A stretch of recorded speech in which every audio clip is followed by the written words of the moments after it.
মাঝে মাঝে দেখবেন নিজের মধ্যে কেমন যেন একটা হাহাকার, কেমন যেন একটা শূন্যতার অনুভূতি সৃষ্টি হয়।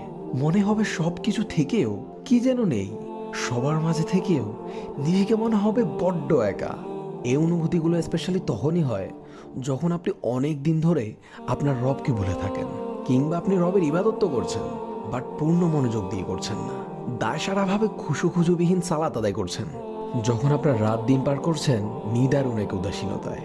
প্রকৃতপক্ষে আমাদের সবার হৃদয়ে একটি অপূর্ণতা, একটি শূন্যতা রয়েছে, যে শূন্যতা আল্লাহ ছাড়া দুনিয়ার অন্য কিছু দ্বারা পূর্ণ করা সম্ভব না।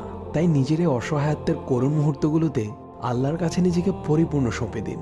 যেভাবে সম্ভব নীরবে, ফুঁপিয়ে অথবা হাউমাউ করে আল্লাহর দরবারে ইচ্ছে মতো কাঁদুন। আপনার রবের কাছে যে আপনার চোখের পানি অনেক মূল্যবান, আপনি তো তা জানেনই।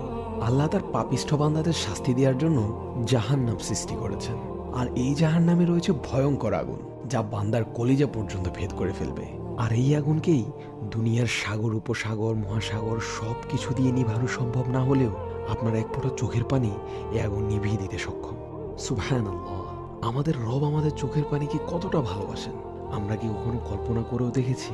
তাই দুনিয়ার খারাপ লাগা, কষ্টকর, বেদনাদায়ক মুহূর্তগুলো যেন আমরা গান শোনা, মুভি, সিনেমা দেখা, কাছের কারোর সাথে শেয়ার করা, এগুলোর পরিবর্তে আমাদের অশ্রু দিয়ে আল্লাহর সাথে শেয়ার করি।